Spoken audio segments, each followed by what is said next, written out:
बढ़ते हैं numerical solve करने की तरफ। आप इस वीडियो को पॉज करके इसका स्क्रीनशॉट ले सकते हैं। रेजिस्टेंस की बात करेंगे। Resistance means opposes the flow of current, जो मटेरियल करंट को अपने से पास नहीं होने दे रहा है, ज़्यादा अमाउंट में उसको रोक रहा है, उसको बोलते हैं रेजिस्टेंस। इसका सिंबल होता है कुछ इस तरह से। अब ये जो रेजिस्टेंस, अगर हमारे पास एक से ज़्यादा रेजिस्टेंस हैं, ठीक है, तो हम उनको सीरीज़ में भी लगा सकते हैं और किस में लगा सकते हैं, पैरेलल में। सीरीज़ में कैसे लगेगा, सीरीज़ में होगा एंड टू एंड कनेक्शन, ये भी आपको आगे पता लगेगा, और पैरेलल में होगा लैडर की फॉर्म में, एक सीडी की फॉर्म में हम उसको रेजिस्टेंस को लगाएंगे।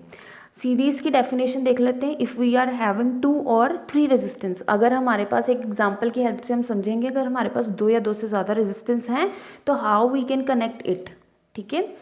ये है हमारे पास 2 रेजिस्टेंस R1 एंड R2। अब इसका फॉर्मूला बनाएंगे। R1 का क्या हो जाएगा formula, R dash equals to R1 plus R2। आप यहाँ पे RS भी लिख सकते हैं, S रिप्रेजेंट्स सीरीज। अगर 3 रेजिस्टेंस होंगे तो क्या फॉर्मूला बन जाएगा, RS equals to R1 plus R2 plus R3। अगर आपके पास n नंबर ऑफ रेजिस्टेंस लगे हुए हैं तो आपने सबको कंबाइन कर देना, सिंपली उन नंबर को आपने कर देना है, प्लस कर देना है, तो क्या हो जाएगा R1 R2 प्लस Rn तक, up to so on Rn तक चला जाएगा। अब हम सॉल्व करेंगे एक न्यूमेरिकल को। इन अ सर्किट 3 रेजिस्टेंसेस, एक सर्किट में 3 रेजिस्टेंस लगे हुए हैं, 1 ओम, 2 ओम एंड 3 ओम, ठीक है। ये ओम क्या होता है, रेजिस्टेंस का यूनिट होता है, ये सिंबल बोलते हैं इसको, ओम्स का।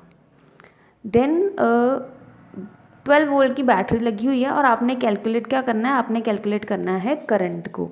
तो अब हम क्या करेंगे, सबसे पहले R1 R2 R3 लिख लिया, ये वैल्यूज़ आ गई यहाँ पर, ठीक है। अब हम इसको टोटल रेजिस्टेंस निकाल लेते हैं सीरीज़ में। तो कैसे आएगा, सिंपली तीनों को कर देंगे प्लस, देखिए तीनों को प्लस कर दिया, हमारे पास टोटल रेजिस्टेंस आ गया 6 ओम। अब वोल्टेज हमारे पास कितनी थी, पोटेंशियल डिफरेंस कितना था हमारे पास, 12 वोल्ट्स का। अब हमारे पास R है और V है, हमें क्या फाइंड करने के लिए बोला था, करंट फाइंड करने के लिए बोला था। करंट का सिंबल क्या होता है, I। करंट फाइंड करने के लिए बोला था, करंट के आगे हमने लगाया क्वेश्चन मार्क, हमने फॉर्मूलाज को रिकॉल किया, रिकॉल करके हमें पता लगा कि इसमें ये फॉर्मूला लगने वाला है जिसमें V भी है, I भी है और R भी है। देखो V की जगह 12 आ गया, R की जगह 6 आ गया, I ऐसे ही आ गया। अब I की वैल्यू निकालेंगे तो कितना आ जाएगा, 12/6।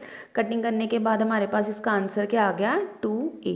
अब प्रैक्टिस के लिए एक सम है, draw symmetric diagram consisting of a battery. एक बैटरी लगानी पड़ेगी, सिमेट्रिक ड्रॉ करना पड़ेगा हमें कुछ सर्किट को।